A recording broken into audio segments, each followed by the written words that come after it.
Cuma ini keterangannya ada tentang solat dilakukan Nabi malam Ramadan. Lalu berlangsunglah solat tadi yang dilihat sahabat tadi. Dibuat terus. Ada yang imamnya 5, imamnya 10, imamnya 1, jamaahnya 10, jamaahnya 3, 7, macam-macam. Yang penting satu masjid jamaahnya pisah-pisah. Oleh Sayyidina Umar Ibn Khattab, baru ini digabungkan dengan imamnya sahabat Ubay bin Ka'ab. Jumlahnya baru 20. Berapa kali salam? Setiap 2 rakaat salam. Berapa ayat dibaca? 1 rakaat 200 ayat. Kapan selesainya? Nyaris-nyaris mau subuh. Maka kalau mau sahur itu buru-buru. Sebab solat mereka 1 rakaat itu 200 ayat. 200 ayat itu tergambar. Kalau surah Al-Baqarah 286 ayat. Surah Al-Baqarah itu 2,5 juz. Anggaplah 1 rakaat itu 2 juz dibaca. Atau 1 juz katakan. 1 rakaat. Kalau solat di Nurul Sodri Panam sekarang 1 juz 1 malam. Ini 1 juz 1 rakaat. Terbayang berdirinya. Makanya sahabat Nabi itu dalam hadis sebagian cerita sampai untuk berdiri itu bertahan itu pakai tongkat. Maka solat inilah kemudian disebut dengan solat tarawih. Sehingga ulama 4 mazhab sepakat bahwa tarawih itu jumlahnya 20 rakaat berdasarkan yang dibuat oleh Sayyidina Umar Ibn Khattab. Nah, ini 20, ini 8. Yang mana satu yang benar? Keduanya benar. Yang mana satu dibuat? Keduanya boleh dibuat. Hatta 2 rakaat pun boleh dibuat. Kalau ditengok hadis yang lain, kata Sayyidina Ibnu Abbas, kami tahu selesai solat Nabi itu dengan suara takbir mereka setelah solat. Maknanya apa? Ibnu Abbas di rumah.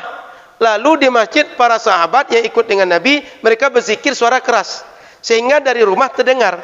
Kalaulah, subhanallah, alhamdulillah. Itu enggak mungkin terdengar ke rumah. Betul? Ibnu Abbas menyebut, kami tahu selesai solat mereka dengan suara zikir mereka.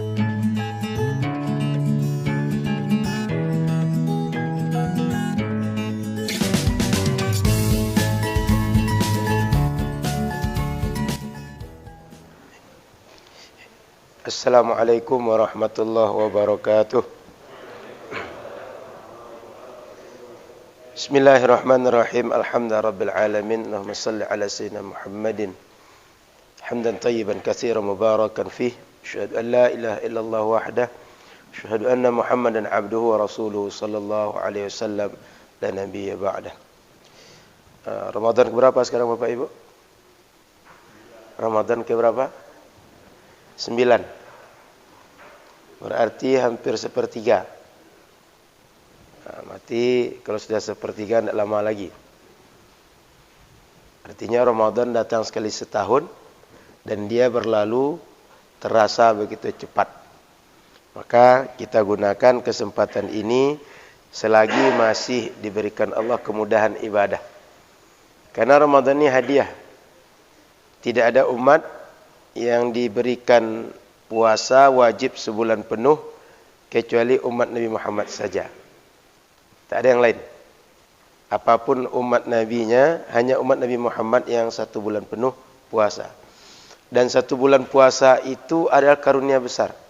Kenapa karunia besar? Pertama, segi pahala, semua amal soleh yang kita buat pahalanya bernilai lebih dibanding di luar Ramadan. Yang kedua, dari segi suasana. Suasananya ada suasana ibadah. Sehingga ada hadis Nabi meskipun dhaif, tapi ini bisa kita rasakan realitanya. Likulli syai'in abwab wa babul ibadah as-shaum. Setiap segala sesuatu itu ada pintunya. Sampai ke sini masuk pintu dulu. Nulis buku ada pengantar, ada isi, ada penutup. Ibadah sebagai pengantar, sebagai penopang agar kita ibadah itu bisa optimal, pintunya adalah puasa. Maka kita bisa rasakan selama Ramadan Masjid Nurul Fajar lebih ramai dibanding luar Ramadan. Dan kita secara individu baca Quran lebih banyak di Ramadan dibanding luar Ramadan. Kecenderungan salat, kecenderungan baca Quran, kecenderungan zikir, kecenderungan apapun ibadah lebih banyak, lebih tinggi di Ramadan dibanding di bulan lain. Dan itu tak terjadi sepanjang tahun. Makanya Ramadan ini adalah hadiah istimewa untuk umat Nabi Muhammad. Yang ketiga yang menarik. Ada hadis yang sering kita baca, as-sawmu li wa ana ajzi bihi.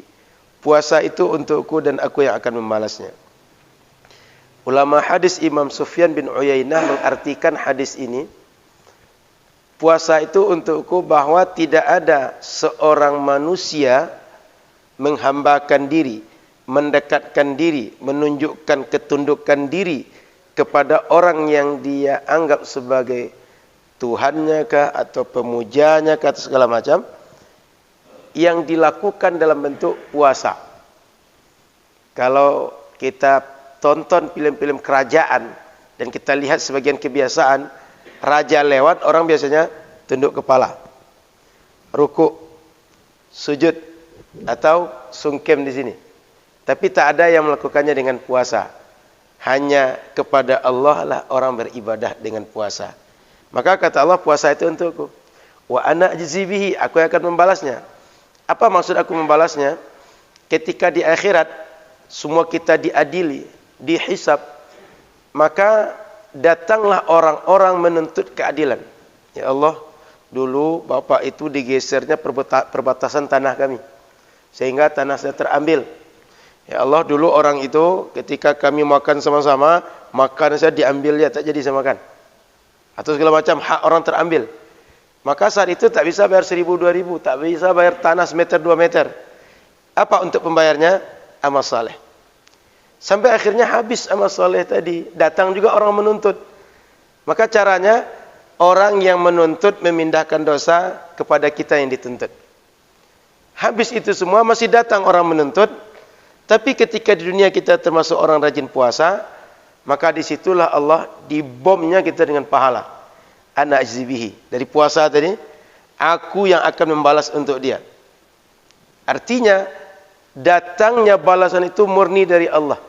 Dia memberi sebanyak yang dia mau, sehingga ketika orang menuntut, kita harus membalas kepada orang, harus menunaikan hak orang, harus membayar pahala yang banyak tadi, menyelesaikan itu semua, lalu masuk surga lah orang-orang yang puasa.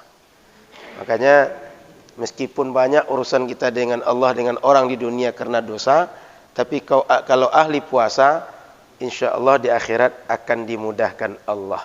Itu maknanya ana ajzi bihi, aku yang akan membalas untuk orang yang puasa.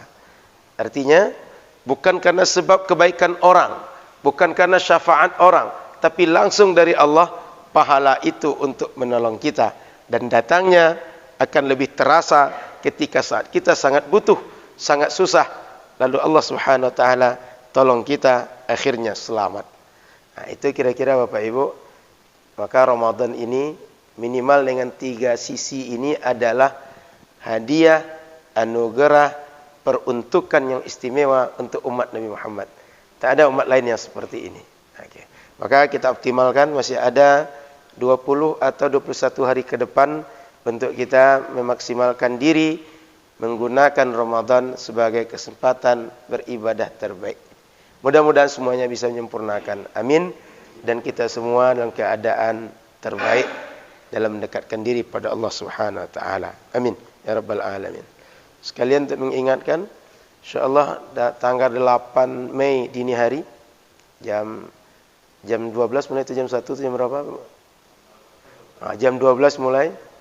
InsyaAllah kita di sini i'tikaf dengan Ustaz Abdul Somad dan berakhir dengan sahur nanti. InsyaAllah sahur disediakan. Kalau tak disediakan oleh Pak In, nanti disediakan oleh ibu masing-masing di rumah. Pokoknya sahur disediakan. Kalau tak ada di masjid, di rumah masing-masing insyaAllah ada juga sahur nanti. Pokoknya sahur disediakan hari itu. Hari Sabtu dini hari mulai jam 00. Atau Jumat malam tanggal 8 7 Mei, Jumatnya 7, malam dini harinya insyaallah kita sama-sama i'tikaf di sini. Baik, kita lanjutkan kajian kitab kita di halaman 32 kalau kitab saya, membahas rukun-rukun salat. Kalau yang kitab yang ini 32. Yang satu lagi mungkin 24 ya. 27. 23. Yang satu lagi terjemahan warna hijau 23, yang ini 32. Kita masuk pembahasan rukun salat.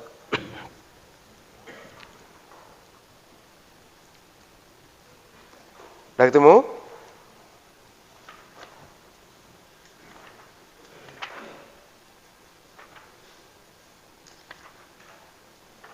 Baik, kalau sudah ketemu kita masuk. Qala al-musannif rahimahullahu taala, faslun, ini fasal atau bab yang menjelaskan wa arkanus salati 18 ruknan. Rukun salat jumlahnya 18 rukun. Ini beda nih dengan biasa kita tahu. Biasanya 13, di sini 18. Kalau baca kitab yang lain 21. Jadi 18, 13, 21. Nanti kita tengok nanti. Apa yang 18 tadi? An-niyatu, niat. Niat untuk kita mulai salat. Wal qiyamu ma'al qudrati. Yang kedua, berdiri ketika kita mampu untuk berdiri melaksanakan salat. Wa takbiratul ihram. Yang ketiga, takbiratul ihram. Yang keempat, wa qiraatul fatihati. Yang keempat, membaca al-fatihah. Bismillahirrahmanirrahim ayatun minha. Dan bismillahirrahmanirrahim, satu dari 7 ayat surat Al-Fatihah. Waruku'u, dan yang kelima rukun salat itu adalah rukuk. Wattuma'ninatu fihi, yang keenam tuma'ninah ketika rukuk. Yang ketujuh warraf'u wal-i'tidal. Yang ketujuh, kembali dari rukuk dan melakukan i'tidal. Yang kedelapan, wattuma'ninatu fih, dan tuma'ninah ketika i'tidal. Yang kesembilan, wassujud, sujud. Yang kesepuluh, wattuma'ninatu fih, dan tuma'ninah ketika melaksanakan sujud. Wal julusu bainas sajdataini, dan duduk di antara dua sujud. Wattuma'ninatu fih, dan tuma'ninah ketika duduk di antara dua sujud. Wal julusul akhir, dan duduk untuk tasyahud akhir. Wat tasyahudu fih, dan tasyahud akhir pada duduk tasyahud akhir. Wassalatu ala nabiyyi sallallahu alaihi wasallam fih, dan berselawat kepada Nabi sallallahu alaihi wasallam ketika tasyahud akhir. Wat taslimatul ula, dan salam pertama. Wa niyatul khuruj minas salah, dan niat keluar daripada salat. Wa tartibul arkani ala ma dzakarnah, terakhir tertib pelaksanaan semua rukun sesuai yang kita sebutkan di awal tadi. Baik, Bapak Ibu rahmati Allah Subhanahu wa taala, selama ini kita menghafal rukun salat itu 13. Di sini disebutkan 18. Ada lagi kitab yang menyebutkan 21. Ini semuanya angka dalam mazhab Syafi'i. Kenapa angka ini beda-beda? Apa sebabnya? Sebabnya cara menghitung. Bukan rukunnya yang berbeda. Rukunnya sama saja. Itu juga rukunnya. Tapi cara menghitungnya beda. Contoh, coba perhatikan tadi. Sujud. Kemudian tuma'ninah. Ini contoh satu. Satu, ini dua rukun. Biasanya kita menghitung sujud ini dengan tuma'ninah satu saja. Makanya jumlah 13 jadi 18. Nanti ada menghitung jadi 21. Bedanya cuma di cara menghitung. Tapi apa yang menjadi rukun, poinnya yang menjadi rukun, apa yang mesti kita buat, tetap adalah sama semuanya. Tidak berbeda. Jadi, kalau nampak perbedaan seperti ini cuma cara menghitung. Satu dihitung bahwa dia sujud sebuah rukun sendiri, tumakninah rukun sendiri. Tengok ketika penjelasan rukuk disebut begitu. Rukuk sendiri, tumakninah sendiri. Tasyahud awal duduk di antara dua sujud juga begitu. I'tidal juga begitu. Sehingga kalau kita tengok seperti itu sudah nampak 4 tambahan. Ketika rukuk tambah i'tidal, dah tambah 1 poin rukun. Kemudian sujud tambah 1 tumakninah, tambah 1 poin rukun.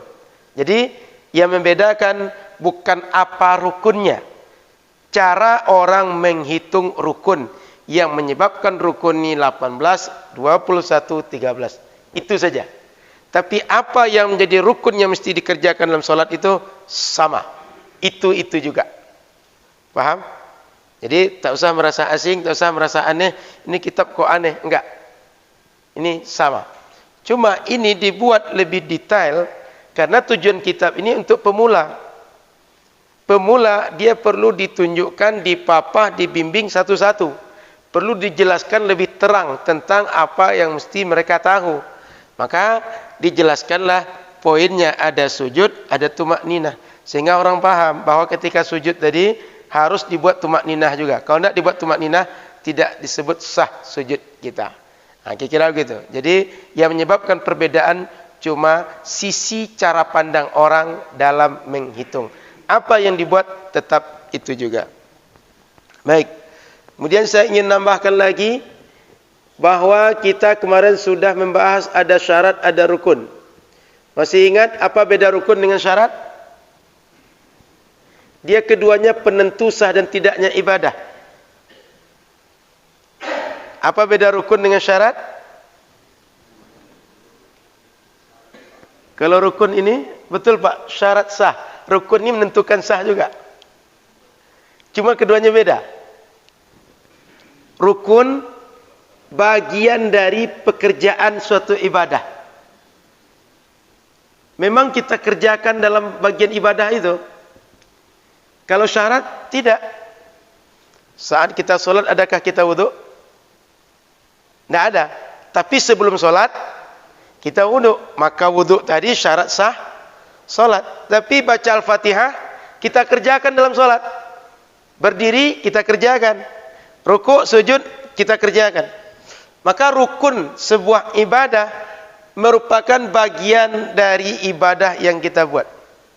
Rukun nikah. Apa rukun nikah? Ada mempelai laki-laki, ada perempuan, ada saksi, ada sirat atau ijab kabul. Semuanya dalam pelaksanaan akad itu mesti ada. Kalau tidak, tak sah akad. Maka dia bagian dari pelaksanaan suatu ibadah. Kalau syarat, dia tak bagian dari pelaksanaan ibadah. Tapi mesti ada sepanjang ibadah kita buat. Wuduk tak dilaksanakan ketika solat. Tapi sepanjang solat kita mesti suci. Betul? Kalau tak suci, tak sah solat kita. Cuma pekerjaannya enggak dalam solat. Sebelum solat. Menutup aurat. Kapan kita menutup aurat? Sebelum solat. Enggak ada orang menutup aurat ketika solat. Allahu Akbar. Baru pakai jilbab. Ada? Enggak ada. Baru pakai mukena. Ada? Enggak ada. Tetapi sejak kita sebelum solat sampai selesai solat, mesti aurat ditutup. Kalau tidak, tak sah ibadah kita. Maka ini perbedaan rukun dengan syarat. Dia bagian dari pekerjaan atau pelaksanaan suatu ibadah. Kalau syarat, dia tak bagian. Dia penentu sah dan tidak, tapi tak bagian pekerjaan dari sebuah ibadah. Baik. Nah, rukun solat ada 13. Apa rukun yang 13 itu? Pertama, niat. Betul niat? Oke. Rukun pertama solat ini niat. Niat ini qasdu syai'in muqtarinan bi fi'lih. Kita sudah menjelaskan bahwa niat itu bermaksud melaksanakan suatu ibadah tapi langsung dibarengi dengan pelaksanaan ibadah tersebut. Apa ibadah yang kita inginkan? Kalau puasa, kalau haji, kalau zakat, kalau solat, begitu niat, langsung setelah niat itu diiringi pekerjaan dari ibadah yang kita maksud. Maka niat dalam sholat, kapan kita buat? Dia beriringan. Nah, ini beriringan. Berbarengan. Bergandengan, beriringan. Muqtarinan. Beriringan dengan apa? Takbiratul ihram. Maka niat ketika sholat, dia beriringan dengan pekerjaan pertama sholat. Kapan kita niat? Allahu Akbar. Lisan baca takbir, hati berniat, tangan mengangkat, melaksanakan sunnah.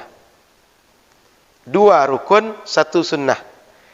Baca takbiratul ihram rukun, niat di hati rukun, ini ngangkat tangan sunnah. Jadi niat ketika sholat adalah bersamaan, beriringan. Dengan apa? Pekerjaan pertama sholat. Apa pekerjaan pertama sholat? Takbiratul ihram. Maka usolli yang kita baca, usolli fardhu subhi rak'ataini, itu bukan niat. Usolli itu adalah melafazkan niat. Apa tujuan melafazkan niat? Membantu agar niat ini saat kita takbir, dia pasti, dia tak berubah, dia tak ragu, dia tak ngambang, dia tak salah. Kan boleh jadi kita sudah takbir, sudah mau takbir sini, salat apa tadi ya? Ini zuhur apa asar? Itu terjadi dengan kita. Ini salat maghrib apa isya? Terjadi tidak? Sering terjadi. Maka melafazkan niat itu adalah proses conditioning, mengkondisikan diri kita agar fokus untuk ibadah bernama salat, sehingga saat akan berniat kita fokuskan diri kita, kita paksa diri kita menghadap untuk salat melalui lisan yang mengarahkan. Makanya wattalaffuzu biha, melafazkan niat itu dalam mazhab Syafi'i mandub, disunnahkan. Kenapa disunnahkan? Membantu kita untuk menyempurnakan yang wajib. Apa yang wajib? Berniat dalam hati saat takbiratul ihram. Sama dengan wudu. Nawaitul wudu'a, itu adalah mengkondisikan diri untuk berniat. Yang niat sesungguhnya saat membasuh wajah, begitu air membasahi wajah kita, dalam hati berniat, wajah dibasuh dengan air. Begitu juga ketika mandi wajib. Saat kita siram pertama, air mengucur ke badan kita, di situ kita pasang niat dalam hati, disitulah mandi wajib kita dinilai sah menurut syariat. Jadi niat dalam sholat mesti dilakukan bersamaan dengan takbiratul ihram. Makanya imam kadang-kadang baca Allahu Akbar itu panjang dia. Allahu Akbar. Dalam hatinya, usolli fardhu subhi rak'ataini mustaqbilal qiblati imaman lillahi ta'ala. Dalam hatinya begitu. Sepanjang dia takbir tadi, hatinya berniat. Ikrar niat di dalam hati. Nah, niat ini secara usul fikih, apa tujuan niat? Membedakan antara ada ibadah, ada adat, kebiasaan. Orang melakukan sholat ini untuk apa? Hanya kebiasaan saja. Tapi dengan niat, dia menjadi ibadah. Apalagi guna niat ini? Membedakan apakah ibadah ini bernilai wajib atau sunnah. Niat. Makanya niat ini sangat menentukan. Sehingga hadis Nabi, innamal a'malu bin niat. Perbuatan yang kalian buat itu sesuai dengan syariat menjadi ibadah bagi kalian atau bukan. Itu niat yang menjadi pembedanya. Perbuatan yang kalian buat menjadi dia wajib atau sunnah, niat yang membedakan. Salat ada salat wajib, ada salat sunnah. Menjadi salat wajib dengan niat. Menjadi salat sunat dengan niat. Pekerjaannya sama, tapi dia menjadi pekerjaan menggugurkan kewajiban atau sunnah, niat. Tadi sebelum subuh antara azan iqamah kita salat 2 rakaat. Betul? Setelah itu subuh 2 rakaat. Sama bentuknya. Apa yang membedakan kedua yang tadi? Niatnya. Maka niat itu di antara fungsinya membedakan dia ibadah atau bukan ibadah. Membedakan antara dia sebagai ibadah wajib atau bukan ibadah wajib. Mungkin dia sunnah, mungkin dia mubah atau derajat yang lain. Maka hadis Nabi innamal a'malu binniyat itu kata para ulama banyak sekali pembahasan fikih yang terkait dengan hadis ini. Bahkan dikatakan 3/4 kajian fikih itu selalu terkait dengan ini. Kenapa? Pekerjaan ibadah harus menyertakan niat. Yang guna niat diantaranya 2 ini. Ada guna yang lain, tapi ini diantara guna niat. Maka harus berniat. Kemudian Bapak Ibu rahmati Allah Subhanahu Wa Taala, kita ini ingin sholat. Apa yang harus kita niatkan supaya niat ini sah? Kita kan kalau niat usolli fardhu subhi itu, apa aja kita baca ketika niat?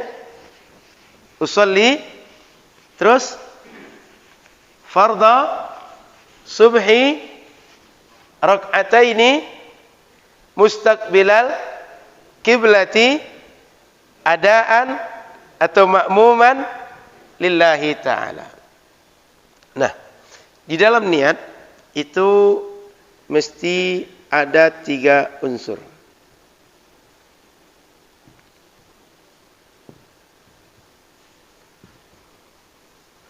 Nah, niat itu terpenuhi 3 ini baru dianggap sah niat kita. 1, al-qasdu. Kita bermaksud melaksanakan suatu ibadah. Kalau dalam sholat redaksinya usolli. Kalau dalam wudu redaksinya nawaitu. Sama dengan kita puasa, kita gunakan redaksi ini, nawaitu shauma ghadin. Kalimat nawaitu itu bermaksud saya meniatkan diri, saya menyengajakan diri. Untuk apa? Puasa esok hari. Saya meniatkan diri, saya menyengajakan diri salat. Saya menyengajakan diri untuk apa? Mandi wajib. Saya menyengajakan diri untuk apa? Berwudu. Saya persiapkan diri saya ini, saya khususkan diri saya untuk apa? Ini dia, al-qasdu. Maka niat itu mesti ada usolli, kita lantunkan. Dalam bahasa Indonesia, sengaja aku. Betul? Maka niat sengaja aku. Sudah itu, kita menyebut bahwa ibadah ini fardu atau sunnah. Kan sholat seperti tadi bentuknya sama, qabliyah dan subuh. Apakah dia merupakan fardu atau sunnah? Ini mesti disebut di situ. Maka usolli fardha. Saya sengaja sholat, sholat ini fardu statusnya. Mohon maaf.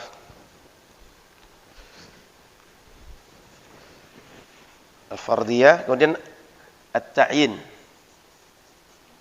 Ini sama dengan at-ta'arrud. At-ta'yin, sholat yang mana satu? Sholat wajib ini ada 5. Subuh, zuhur, asar, maghrib, isya. Maka kalau subuh, as-subhi, al-maghribi, al-isya'i, dan seterusnya. Maka kalau kita niat sholat, 3 ini saja yang kita hadirkan di hati, sah sholat kita, sah niat kita. Selain itu, pelengkap dari niat. Enggak kita hadirkan, enggak kita sebut, cukup niat kita. Maka, usolli fardal maghribi, sudah cukup niat. Usolli fardal isya'i, cukup niat. Kalau dia sunnah, tinggal ini dirubah. Salatnya sunnah apa? Kemudian di sini sebutkan misalnya sebentar lagi salat duha. usolli sunnatat duha. Maka pekerjaan salat kita sudah kita rubah dari statusnya fardu menjadi tidak fardu. Usolli fardhu subhi, niat wajib. Usolli sunnatal fajri atau sunnatas subhi, dia menjadi sunnah. Maka ini paling minimal ketika niat. Usolli fardhu, membedakan fardu atau sunnah. Yang ketiga, yang fardu itu yang mana satu? Subuh kah? Zuhur kah? Asar kah? Maghrib kah? Isya kah? Sunnah yang mana satu? Qabliyah subuh kah? Ba'diyah asar kah? Ba'diyah maghrib kah? Atau dia witir kah? Atau dia tarawih kah? Atau isya kah dia? Paham? Yang mana satu kita buat? Maka peringatan untuk kita di sini sholat Ramadan malam hari berapa rakaat, Pak Mal? 8. Tarawih ya? Nah, ada 8, ada 20. 8 ini tarawih atau bukan? Tarawih atau bukan 8 ini? Tarawih atau bukan? Saya cerita sebabnya. Nanti silakan nilai tarawih atau bukan. Dulu Nabi malam pertama Ramadan, malam kedua ke masjid sendirian. Lalu sholat. Sahabat yang sekitar masjid tengok. Nabi sholat itu sholat apa? Kita kok nggak sholat, kita nggak diajak, kita nggak disuruh. Sahabat tadi langsung inisiatif ngikut Nabi. Esok Nabi ke masjid lagi sholat, diikuti. Hari ketiga, dalam sebagian riwayat disebutkan 3 atau 4. Nabi nggak lagi datang ke masjid. Sahabat dah ramai. Lalu subuh seperti sekarang ini Nabi cerita, saya tahu kalian semua semalam di masjid. Apa yang kalian buat saya tahu. Tapi saya sengaja nggak ke masjid. Ke rumah Nabi cuma jarak pintu saja dengan masjid. Saya sengaja nggak ke masjid. Kenapa kata Nabi? Khasyata an tafrada alaikum. Takut nanti solat yang dibuat malam hari itu wajib untuk kalian. Kalau wajib berarti tambah dari 5 solat wajib, ada satu yang wajib di Ramadan, yaitu tarawih. Kalau wajib jangan-jangan ibu-ibu nanti di 10 terakhir payah buat kue ibu. Kadang-kadang belanja bumbu saja sampai habis waktu sampai berbuka, masih di pasar pusat cari bumbu. Sampai di rumah dah capek dah. Mau ke masjid, badan dah capek. Ini di kepala rasa-rasa enak kue yang mau dibuat dengan bumbu tadi itu. Rasa-rasa mau segera dihidupkan oven, dihidupkan semua alat rasa mau dihidupkan. Sehingga malam itu tak ke masjid. Kalau dia wajib berarti berdosa ditinggalkan. Termasuk yang mau pulang kampung. Kata Pak Mul, sekarang kalau jalan pakai pesawat banyak betul administrasinya. Pakai mobil aja lah. Kalau pakai mobil ke kampung Pak Mul bermalam-malam. Minimal berapa malam, Pak? Kalau mobil terus? Minimal 2 malam. Kalau tarawih dulu, jangan-jangan nanti 3 malam sampai di kampung. Maka sempat tinggal tarawih berdosa ini. 2 malam berdosa. Pulang ke Solo, pulang ke Medan. Medan kan biasanya Ustaz sebelum maghrib berangkat kan? Nanti sampai di Medan nanti mungkin pagi nanti. Tarawih pasti nggak lewat, pasti lewat itu, nggak dikerjakan itu. Kalau dia wajib berdosa ditinggalkan. Maka Rasul khawatir dia wajib tambah beban, berat. Salat yang 5 saja Nabi Musa sudah sarankan kurangkan lagi. Berat umat engkau nanti Muhammad, nggak dikerjakannya nanti. Maka Nabi nggak keluar. Lalu apa nama salat itu? Belum ada nama. Belum ada nama saat itu. Kemudian ditanyalah kepada Sayyidah Aisyah, salat malam Nabi gimana? Sayyidah Aisyah kemudian cerita bahwa Nabi salat malam itu jumlahnya 11 rakaat. Ini kapan kata Sayyidah Aisyah? Ramadan dan di luar. Ini sama 11. Maka orang menyimpulkan bahwa salat malam Ramadan itu dikerjakan 11. Karena keterangan Sayyidah Aisyah di Ramadan dan di luar Ramadan dibuat Nabi kalau salat malam 11. Salat malam itu dihitung yang mana? Yang dikerjakan antara Isya sampai subuh. Ini aja keterangan yang ada cuma. Salat itu jumlahnya 11, dilakukan di Ramadan di luar Ramadan. Keterangan hadis lain, sebagian redaksionalnya menunjukkan jumlah rakaatnya 1 salam 4 rakaat. Sebagian keterangan lain menjelaskan solat malam itu sebaiknya 2 rakaat salam. Solat siang juga begitu, sebaiknya 2 rakaat salam. Maka kalau ada qobliyah zuhur disunnahkan 4 rakaat, sebaiknya 2 rakaat salam tambah 2 rakaat salam. Cuma ini keterangannya ada tentang solat dilakukan Nabi malam Ramadan. Lalu berlangsunglah solat tadi yang dilihat sahabat tadi, dibuat terus. Ada yang imamnya 5, imamnya 10, imamnya 1, jamaahnya 10, jamaahnya 3, 7, macam-macam. Yang penting satu masjid jamaahnya pisah-pisah.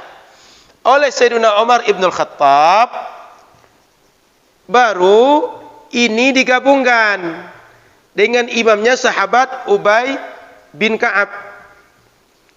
Jumlahnya baru 20. Berapa kali salam? Setiap 2 rakaat salam. Berapa ayat dibaca? 1 rakaat 200 ayat. Kapan selesainya? Nyaris-nyaris mau subuh.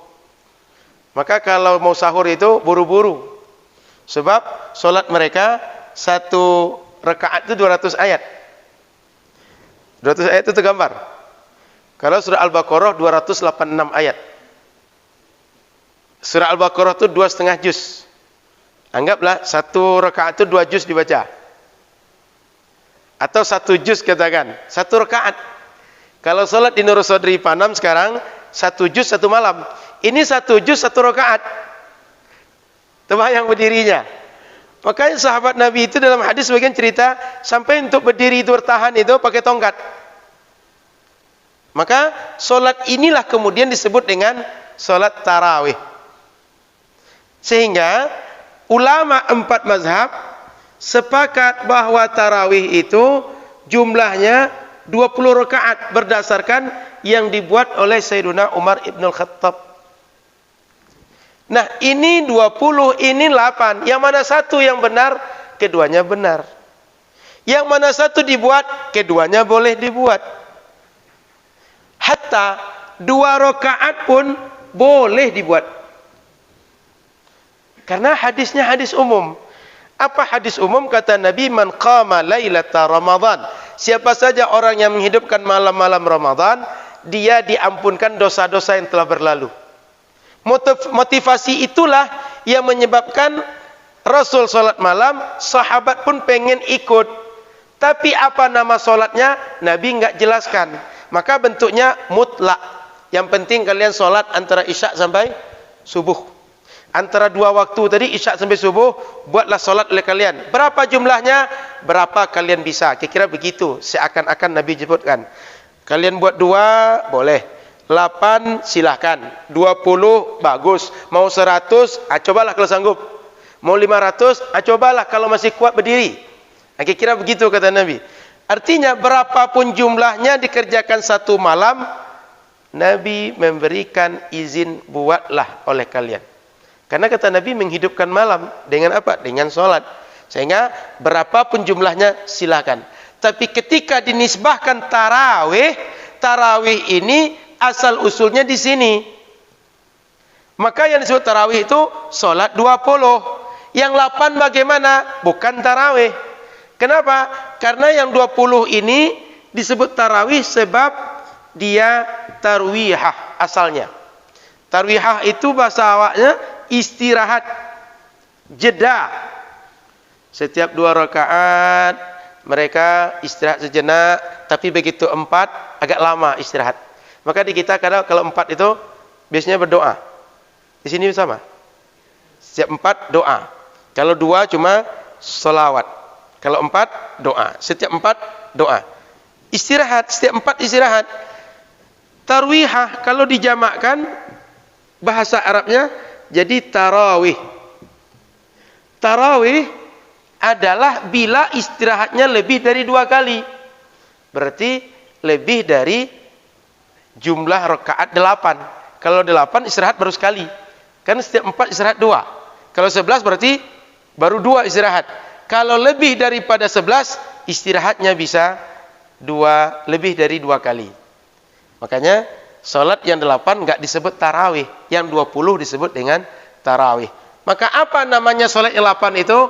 Qiyamul lail, bagian daripada qiyamul lail atau qiyam Ramadan. Atau namanya salat sunat mutlak. Nah, sehingga di sini juga masuknya.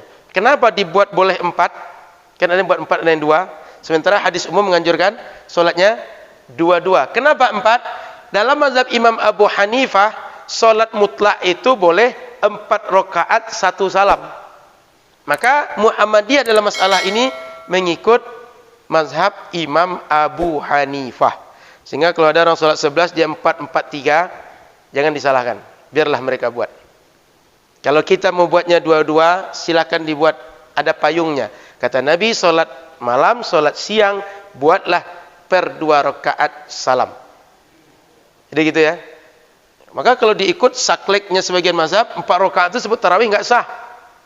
Nah, maka kita mengikut kepada mazhab Imam Abu Hanifah yang mengatakan salat mutlak 4 rakaat 1 salam diperbolehkan. Dan statusnya salat yang 8 tadi masuk kepada salat mutlak. Paham ya? Nah, makanya Bapak Ibu, yang penting malam-malam itu orang mau salat lah. Mau salat di Nurul Fajar salatnya 8, atau salat di masjid lain salatnya 20, tempat lain lagi nanti cuma 2 rakaat, silahkan. Yang penting malamnya jangan diisi tidur saja, atau diisi dengan tambuh makan pembukaan. Kan kita kalau sudah pulang dari tarawih itu, tengok tengok meja makan tuh, rasa-rasanya mau dimakannya semua yang ada atas meja itu. Waktu berbuka rasa mau habis dengan panci-pancinya. Setelah tarawih, rasa pokoknya semua yang ada itu macam menutup mata aja semua dia. Maka malam itu gunakanlah untuk melaksanakan salat. Nah, jadi inilah kenapa 20 disebut tarawih, tidak selain 20 tak disebut dengan tarawih. Maka Bapak Ibu, kalau kita ingin berniat salat 8 itu, niat qiyamul lail saja atau qiyamul Ramadan, atau niat sunnah lillahi ta'ala. Usalli sunnah lillahi ta'ala, atau usalli sunnata qiyamil Ramadan, usalli sunnata qiyamil laili. Niat itu saja. Nah, kemudian kalau diniatkan juga untuk tarawih gimana? Orang yang tak pandai, orang yang katakan awam dia dimaafkan kesalahan yang tak disengaja dimaksud. Sama dengan kejadian begini. Ada orang dia itu pergi perjalanan. Ketika perjalanan itu dia ketiduran. Lalu ketika ketiduran ontanya pergi. Sementara barang itu semua, air, perbekalan, apapun dibutuhkan perjalanan di situ semua. Kita tak ada orang, seorang diri tertidur di jalan tadi. Terbayang, bekal hilang semua. Yang ada cuma kendaraan, yang ada badan kita aja. Mau pergi kemana, kendaraan tak ada. Mau minum, mau makan, dibawa semua oleh kendaraan tadi. Maka dicarilah, keliling-keliling dia cari, capek mencari, ketiduran lagi. Karena sudah capek, bukan karena malam, tapi karena sudah capeknya. Ketiduran lagi. Begitu bangun, saat buka mata langsung nampak binatang yang kita cari tadi depan mata. Senangnya minta ampun. Tak ada yang menolong, tak ada makan lain kecuali yang ada di situ, tak ada penutup badan ketika dingin kecuali hanya di situ. Tiba-tiba setelah capek mencari, kita ketiduran, tak dapat, sudah putus asa, datang dia. Itu minta ampun rasa senangnya waktu itu. Sehingga kata dia ketika kepada Allah berdoa, dia sampai mengatakan, engkau adalah hamba, aku adalah Tuhan. Begitu redaksi hadisnya begitu. Dan itu tidak satu pun mengatakan dia ini musyrik, dia ini kafir, dia ini keluar dari Islam. Kenapa? Dia menyebutkan bukan bermaksud bahwa dia Tuhan, Allah adalah hamba daripada dia. Tapi karena perasaan dia. Karena saking senangnya, perasaan mengalahkan nalar, sehingga salah dalam mengucapkan itu, tak dianggap sebagai kafir dalam agama. Nah, begitu juga orang-orang yang tak paham betul kedudukan suatu masalah, dia salah dalam menyampaikan, enggak langsung dihukumi dia salah. Tapi dianggap dengan niat dia, bahwa dia niat seperti yang dilakukan oleh Rasul di malam hari. Begitu. Sehingga dia tetap dianggap benar meskipun meniatkan dengan tarawih. Padahal bukan sholat tarawih.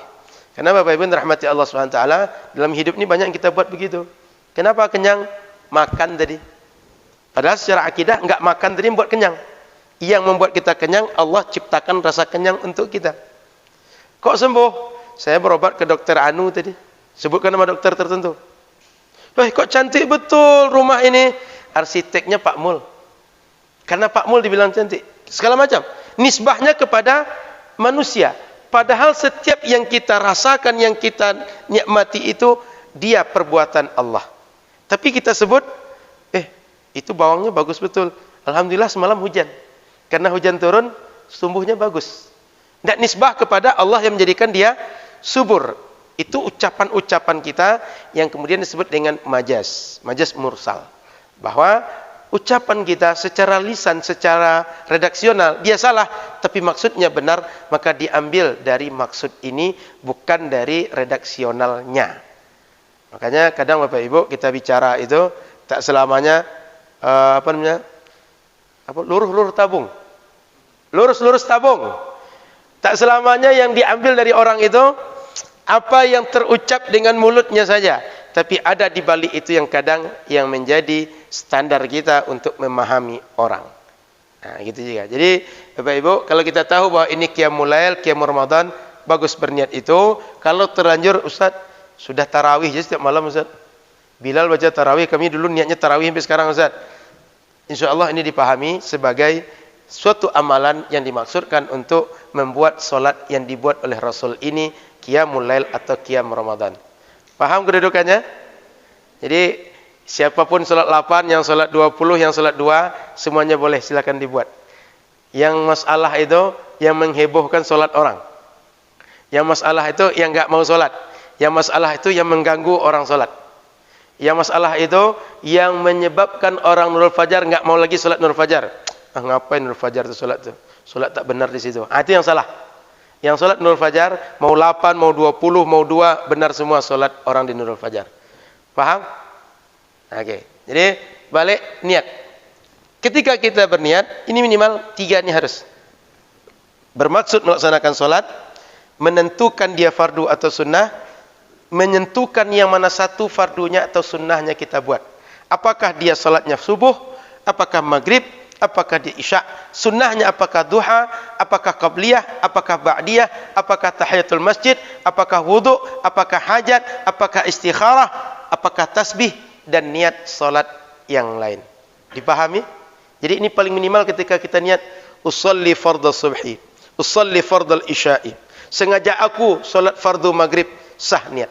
Sengaja aku salat fardu isya, cukup niat.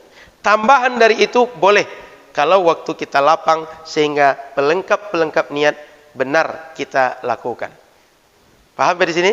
Kalau solat sunat tinggal tambahkan sengaja aku solat sunat duha atau usolli sunnatat duha, usolli sunnatal isyraq, sengaja aku solat sunat isyraq. Paham? Oke, kita lanjut tanya jawab. Silakan kalau ada bertanya. Ada? Silakan, Bu.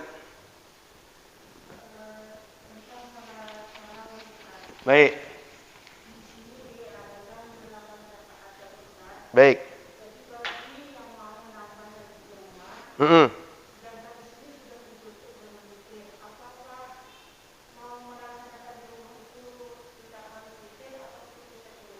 Baik. Kalau ibu masih melaksanakan satu kesatuan solat, jangan dijeda dengan solat yang lain. Maksudnya dia kan 20, di sini dibuat 8. Nanti di rumah tambah 12, baru nanti witir 3. Sebaiknya 3 ini jangan menyela di antara 2 ini. Karena dia satu kesatuan. Selesaikan ini baru buat ini. Tapi kalau ibu buat 8 lalu buat 3 ini, status yang ini dia menjadi solat yang lain. Tahajud saja. Atau solat malam saja. Ya, Bu? Jadi kalau kita ingin sempurnakan, buat 8 di masjid, witir jangan dibuat dulu. Pulang ke rumah, sambung 12. Setelah 12, baru buat 3. Sudah? Bagaimana kalau kita ini, Ustaz, saya membuat 20 itu pengen. Tapi kaki enggak kuat lama-lama. Pengen 20, tapi mata enggak kuat. Gimana solusinya? Buat jam 11. Nanti malam, Ustaz, kalau saya bangun gimana? Saya mau sholat lagi, mau tambah lagi. Sholat saja lagi. Mau berapa solatnya? Mau 30 kek? Buat saja. Kalau ini sudah witir, setelah 30 enggak usah lagi witir. Kenapa? Enggak ada anjuran witir 2 kali dalam semalam. Cukup sekali. Mau dikerjakan di awal, mau di akhir, silakan. Yang penting satu malam itu witir cuma sekali.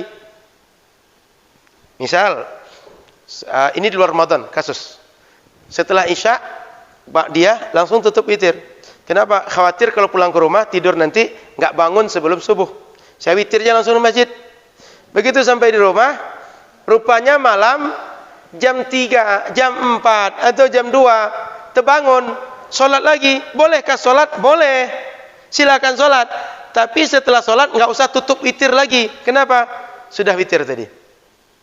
Kalau tadinya setelah Isya belum witir, boleh setelah sholat 8, sholat 20, sholat 5, sholat berapa, tutup dengan witir. Kenapa? Witir itu cuma dianjurkan sekali dalam semalam. Ustaz, kan katanya witir itu penutup sholat-sholat kita. Itu maksudnya, kalau kita buat beberapa macam sholat sunnah dalam semalam, ada tahajud, ada sholat tarawih, ada witir, ada ba'diyah, ada hajat, ada tasbih, segala macam. Witir posisikan paling ujung. Tapi bukan penutup. Artinya, kalau sudah witir nggak ada lagi sholat. Enggak. Sepanjang malam itu waktunya sholat. Maka meskipun witir setelah Isya kita buat, malam terbangun, silakan tahajud sebanyak yang kita mau, nanti enggak usah lagi ditutup dengan witir. Paham? Jadi jangan dikira nanti, Ustaz, kami sudah witir Nurul Fajar nanti tadi. Sehingga malam kalau bangun jam 3, jam 4 itu kami enggak sholat lagi. Kenapa? Kan dah tutup sholat sunat tadi dah. Enggak. Boleh tetap dikerjakan sholat sunnah yang lain, tapi tak perlu lagi witir. Nah, saya tambah sedikit, ini sekedar ilmu, tapi tak usah dikerjakan, takutnya bingung. Sebagian ulama fikih mengatakan, kalau sudah witir di awal tadi, batalkan witir dulu. Bagaimana cara batalkan witir? Buat sholat 1 rakaat di awal kita tahajud tadi. Sehingga jumlahnya yang 3 jadi 4. Setelah itu baru sholat, mau berapa kita sholat? Di ujung baru witir lagi. Itu boleh juga begitu. Cuma khawatirnya ini membingungkan. Ibu-ibu, bapak-bapak repot melaksanakan ini. Sehingga sekedar tahu. Agar nanti kalau ada sholat begini, bapak-ibu nggak heran. Dia membatalkan witir, lalu witir dibuat di ujung. Supaya agar hadis yang mengatakan tutuplah witir kalian atau jadikan witir di akhir, dia tetap melaksanakan hadis itu. Paham? Jadi 2 caranya. Witir tak usah dikerjakan atau batalkan witir, nanti baru tutup lagi dengan witir. Pada intinya, witir hanya sekali dalam semalam dianjurkan. Enggak dianjurkan 2 kali. Paham, Bu? Jadi boleh ibu pulang ke rumah, nanti tutup witir. Kalau ibu tutup witir, yang di rumah statusnya sudah menjadi tahajud atau sholat malam atau sholat yang lain. Sudah, Bu? Gimana, Bu?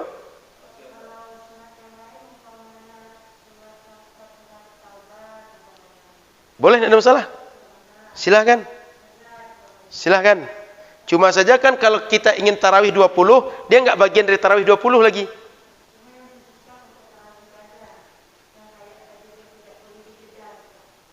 Betul. Kalau ingin tarawih, jangan dijeda dulu. Kerjakan sampai selesai tarawih, nanti silakan. Saya Ustaz malam ini kayaknya sedang fit, sedang semangat, sedang jos. Udahlah, sudah 20 ini tambah lagi sholat hajat agak 2 rakaat. Sholat tasbih 4 rakaat, dihajar betul semalam itu, silakan. Tapi selesaikan satu-satu, baru nanti tutup dengan witir. Oke, Bu? Oke, silakan. Ada lagi yang lain? Silakan, Mbak.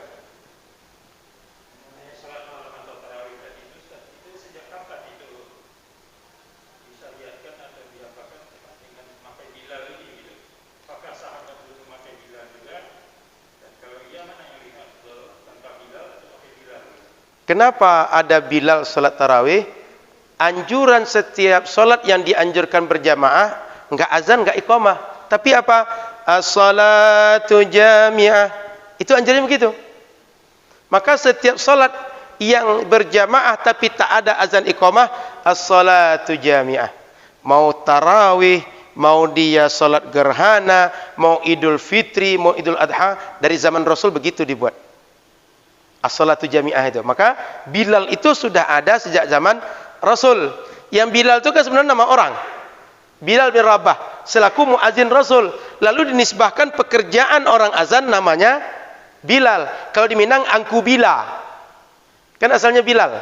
Nah, di kami jadinya Angku Bila. Angku Bilal itu maksudnya tukang azan. Dari mana Angku Bilal ini asalnya? Nisbah kepada Bilal bin Rabah karena dia spesifik orang yang bertugas azan, muazin Rasulullah. Maka sejak kapan Bilal ini? Sejak zaman Rasul. Redaksinya as-salatu jami'ah di saat itu. Lalu oleh kita, ya masyarakat ini awam. Kalau tak terang-terang disebutkan solat apa, dia bingung. Makanya as-salatu tarawih rahimakumullah. Itu Pak, bedanya di situ. Yang tadinya as-salatu jami'ah, di sini diperjelas sedikit supaya apa? Yang tidak alim, yang bukan para sahabat, bukan tabi'in, orang biasa ini, orang yang bukan Arab, begitu solat dia pasti, dia yakin solat saya ini nama solatnya. Gitu Pak. Jadi sejak zaman Rasul Bilal itu. Cuma redaksionalnya baru belakangan tambah.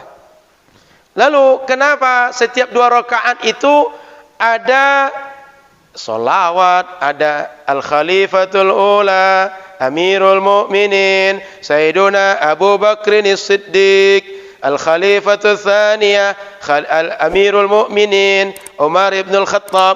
Begitu sini Pak. Sini enggak? Cuma solawat saja. Oke. Kenapa solawat? Itu adalah dalam hadis sahih Muslim, kata Nabi, bila kita selesai sholat, jangan langsung ditempa dengan sholat setelahnya langsung, tapi dibuat jeda.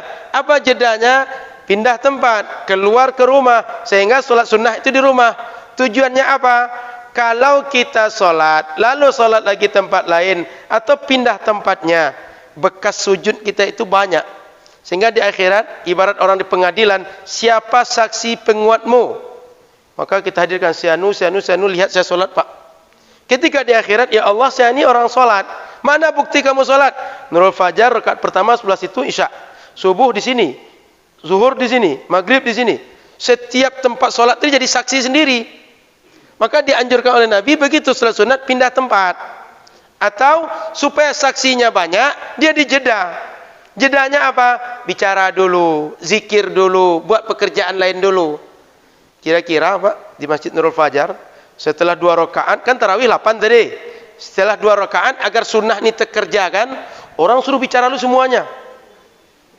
Suruh mauta dulu. Apa kira-kira yang terjadi? Justru orang merasa aneh. Itu Masjid Nurul Fajar solat apa pasar? Kata orang yang tidak tahu, si pakak yang tidak tahu. Atau solusi kedua, kan suruh pindah tempat, atau keluar rumah dulu, pergi ke tempat yang lain. Setiap orang pulang lu ke rumah, baru sambung nanti rakaat yang ketiga. Atau yang di ujung sana pindah ke ujung sini, supaya di sini geser sedikit ke situ. Semua orang pindah tempat melaksanakan sunnah Nabi tadi. Apa yang terjadi? Jangan-jangan solat ini kacau nanti, rusuh di sini.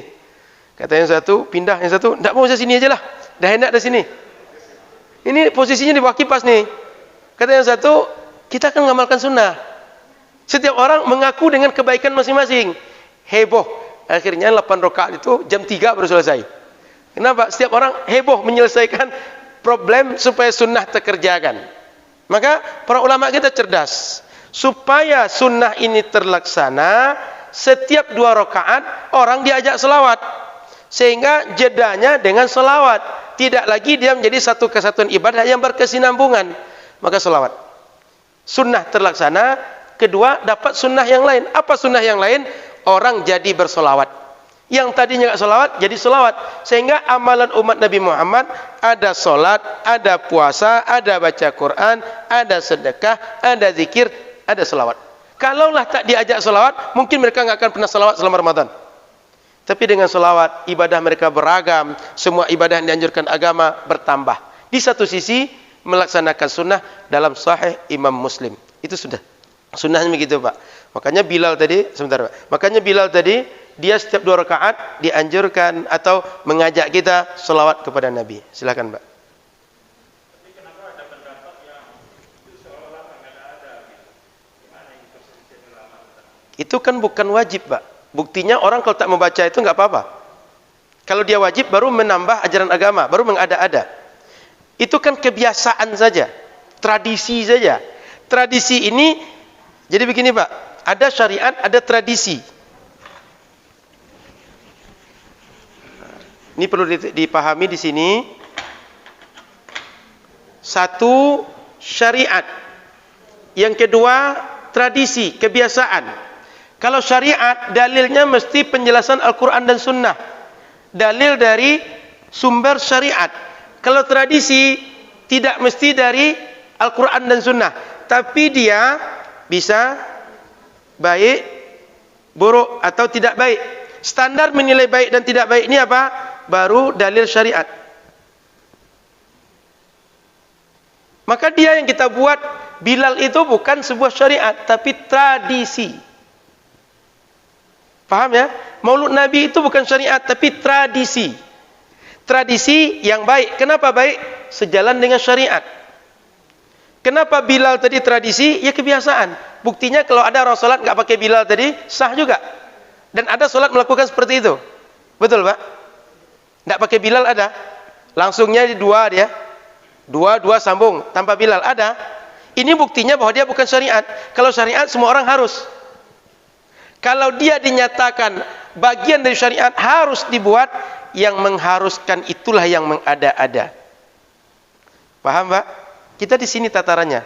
Buktinya kalau tak ada Bilal kita, tak ada orang membaca seperti itu, solat kita tetap terlaksana, sah juga. Tadi kan melaksanakan sunnah ceritanya. Paham Pak? Makanya kalau mengada-ada jika dia berstatus ini. Tapi kalau status ini bukan syariat. Maka dia tak bid'ah di sini. Tapi dia baik atau tidak baik? Baiknya berdasarkan apa? Syariat. Sejalan dengan dalil atau tidak? Maulid Nabi sama dengan ini Pak. Isra Mi'raj sama dengan ini. Isra Mi'raj itu kebiasaan. Buktinya kalau masjid-masjid tak buat Isra Mi'raj, tak buat Maulid Nabi, dia tak berdosa itu. Dan tidak setiap orang buat Isra Mi'raj dan Maulid Nabi. Kalau dia syariat, setiap orang buat Maulid Nabi. Betul Pak? Makanya Maulid Nabi itu jangan dipahami syariat.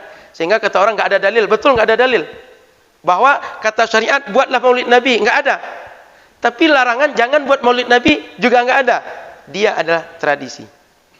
Kenapa tradisi ini dibuat? Karena dinilai inilah satu di antara cara mengingatkan umat, mengumpulkan umat.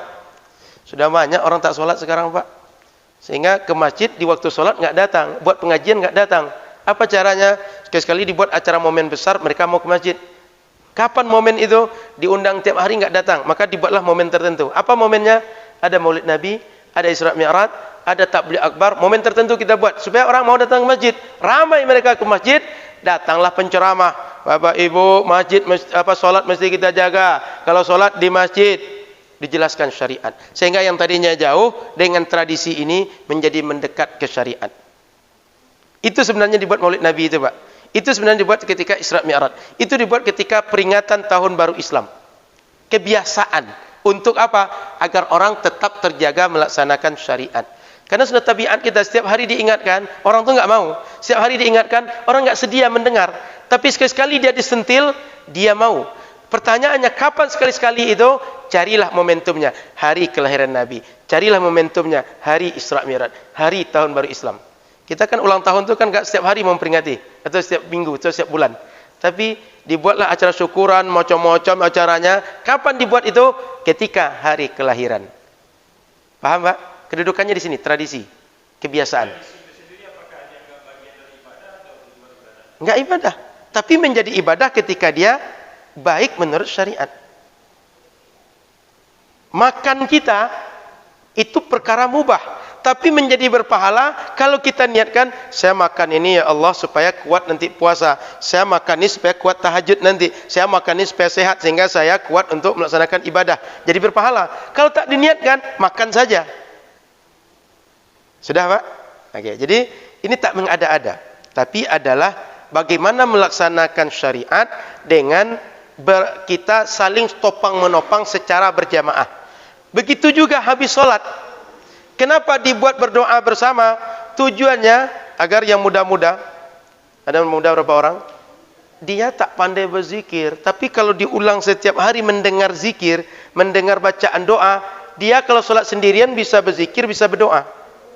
Kita kan kalau jujur, rata-rata yang kita hafal hari ini karena sering diulang waktu kecil.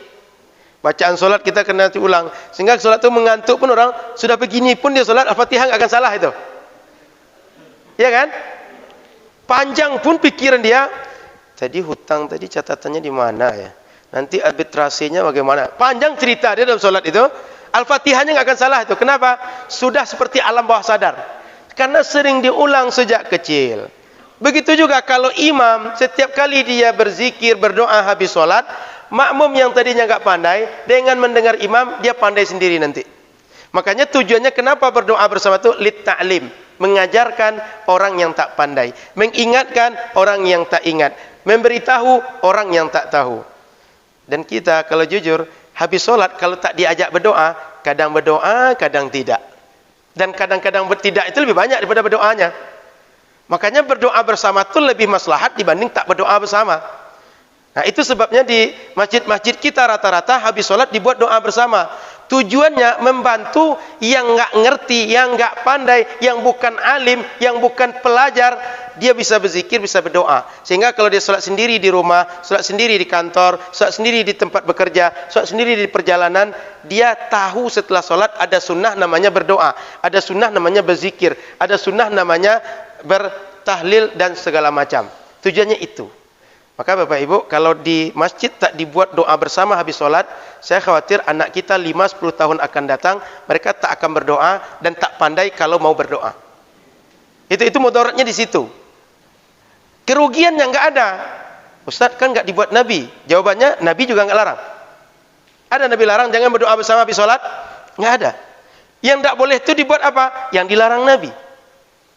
Kata Nabi, semua yang dilarang Nabi tinggalkan. Tapi yang tak larang Nabi kemungkinannya masih ada 5. Dia wajib dibuat, sunnah dibuat, mubah dibuat, makruh dibuat, haram dibuat. Kira-kira mungkin nggak haram berdoa bersama habis sholat? Nggak mungkin haram, nggak mungkin terlarang menurut agama. Berarti kemungkinan 4. Wajib, sunnah, mubah, makruh. Makruh pun itu masih boleh dibuat. Betul? Makan jengkol boleh tidak? Boleh kan? Tapi boleh dibuat. Berdosa kah? Enggak. Maka 4 ini kesemuanya boleh dibuat. Kalau ditanya dalil lain, Nabi berdoa bersama atau tidak? Dalam hadis Al-Mustadrak Imam Hakim diceritakan, waktu itu ada sahabat Abu Hurairah, sahabat Zaid bin Sabit, dan satu orang sahabat lagi, enggak sebut namanya. 3 duduk. Datang seseorang, dia ingin tanya kepada Zaid bin Sabit. Kata sahabat Zaid bin Sabit, kalau mau tanya ini orangnya, Abu Hurairah. Alaika Abu Hurairah. Tanya kepada Abu Hurairah. Maka dia bertanyalah. Katakan fatwa masalah agama. Saya tadi begini, gimana masalahnya selesainya? Dijawab oleh Abu Hurairah. Selesai pertanyaan tadi, habis perkara, maka orang itu tanya, kalian ngapain di sini? Kok kalian duduk sama-sama di sini? Kami tadi sedang berzikir, engkau datang, sedang berdoa bersama. Kalau begitu saya ikutlah. Maka jadi berempat. Karena berempat, suaranya keras. Nabi yang ada di rumah terdengar. Datanglah Nabi ke situ. Orang yang berempat karena nampak Nabi datang, langsung diam. Sama dengan kita guru di kelas, yang tadinya sedang ribut, datang guru. Kan pura-pura baik semua. Pura-pura nggak ada apa-apa semua. Sahabat tadi juga begitu. Nabi datang nih. Jangan-jangan kita buat tadi salah. Jangan-jangan kita buat tadi mengganggu Nabi. Diam semua. Apa kalian buat tadi, kata Nabi. Nabi kami begini. Buatlah, lanjutlah, kata Nabi. Dibuat lagi oleh sahabat tadi, dia berdoa, dia berzikir. Nabi pun duduk. Setelah itu setiap orang berdoa. Abu Hurairah berdoa, Zaid bin Sabit doa. Yang tadi duduk pertama tak sebutkan nama tadi berdoa. Yang bertanya tadi pun berdoa. Nabi mengaminkan. Setiap orang berdoa, amin. Contoh sini Pak In berdoa, yang berempat aminkan. Datu gantian Pak Mul doa, yang lain aminkan. Bapak berdoa, yang lain aminkan. Beliau berdoa, aminkan. Satu di antaranya Nabi. Maka Nabi berdoa bersama. Cuma tak dijelaskan setelah sholat berdoa bersama. Kalau ditengok hadis yang lain, kata Sayyidina Ibnu Abbas, kami tahu selesai sholat Nabi itu dengan suara takbir mereka setelah sholat. Maknanya apa? Ibnu Abbas di rumah. Lalu di masjid para sahabat yang ikut dengan Nabi, mereka berzikir suara keras. Sehingga dari rumah terdengar. Kalaulah, subhanallah, alhamdulillah. Itu nggak mungkin terdengar ke rumah. Betul? Ibnu Abbas nyebut, kami tahu selesai sholat mereka dengan suara zikir mereka. Berarti zikir keras sudah dibuat oleh Nabi dan sahabat, buktinya orang di rumah dengar. Yang kedua, penjelasan Nabi dengan sahabat doa bersama, tapi enggak penjelasan setelah sholat doa bersama, penjelasan hadis yang lain. Berarti yang kita buat doa bersama dalil umumnya ada. Dalil khusus penjelas ini tak ada. Dalam syariat ada dalil umum, ada dalil khusus. Dalil umum dibuat, dalil khusus dibuat. Kalau setiap perkara dalil khusus, hadis banyak betul. Ayat Al-Quran banyak betul. Yang ada saja sulit dihafal, apalagi tambah lagi setiap masalah ada penjelasan. Dan kalau setiap masalah ada dalil khusus, Nabi harus hidup sampai hari kiamat. Kenapa? Datang HP. Gimana hukum hakam dalam HP? Mesti jelaskan Nabi langsung. Dalil umum di situ gunanya. Mati pun Nabi, wafat pun para ulama, dalil umum yang menjadi piranti atau alat analisa, dia memayungi apapun masalah yang dibuat, apapun kebiasaan, apapun perbuatan anak cucu Adam sampai kiamat, dia selesai dengan dalil-dalil umum. Begitu ceritanya. Kenapa habis solat itu doa bersama? Kenapa kita buat maulid Nabi? Dasarnya ada. Itu. Sudah itu, Ustaz, kita membuat yang baru-baru itu kan tak boleh, Ustaz. Itu kan nanti masuk pada bid'ah. Masalahnya adalah, kata Nabi, man sanna sunnatan hasanatan fil Islam. Siapa saja yang membuat perkara baru yang baik dalam Islam. Kalau tadi membuat perkara baru bid'ah. Nabi enggak konsisten. Ini disuruh buat perkara baru, di situ larang buat perkara baru. Kalau buat perkara baru bid'ah. Kalau ini suruh. Nabi sebenarnya mana? Maka di situ kata Imam Syafi'i, yang disuruh Nabi itu membuat perkara baru yang baik. Yang dilarang Nabi itu membuat perkara baru yang tak baik. Tak baiknya bagaimana? Berdasarkan baik dan tak baik menurut syariat. Sejalan dan tak sejalan dengan dalil. Makanya yang baru itu kita Imam Syafi'i ada dua. Mahmudah, terpuji sejalan dengan syariat. Madmumah, tak terpuji karena tak sejalan dengan syariat. Makanya dibuat pengajian setiap subuh di Masjid Nurul Fajar. Ini perkara baru juga. Dia tak bid'ah. Kenapa? Sejalan dengan syariat. Apa sejalan dengan syariat? Dengan ngaji ini ngerti cara solat. Dengan ngaji ini paham hakam hukum solat. Bahkan ngaji ini bisa wajib. Kenapa? Kita yang enggak tahu tata cara solat, jadi harus tahu. Dengan cara apa? Harus ngaji. Begitu Bapak Ibu. Maka yang didiamkan Nabi itu nanti bisa jadi wajib, bisa jadi sunnah, bisa jadi mubah, bisa jadi makruh. Paham ya? Terlalu panjang. Nanti takut yang kerja tak jadi kerja pula hari ini. Kita cukupkan. Terima kasih. Mohon maaf. Ada diskusi di luar ini insyaAllah. Mudah-mudahan bermanfaat. Sekali lagi tanggal 8 insyaAllah kita i'tikaf di sini dengan Ustaz Abdul Samad.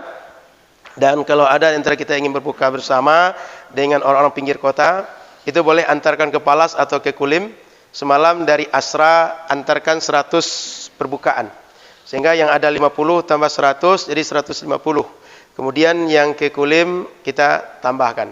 Maka Bapak Ibu yang dirahmati Allah Subhanahu wa taala, banyak kesempatan beramal Ramadan. Sekali lagi 24 jam kali 30 hari, jangan sia-sia. Saya sudah jelaskan Ramadan ini hadiah, karunia besar, istimewa untuk umat Nabi Muhammad, tak untuk semua umat. Sayang kalau tak manfaatkan untuk beramal soleh sehebat yang bisa kita buat.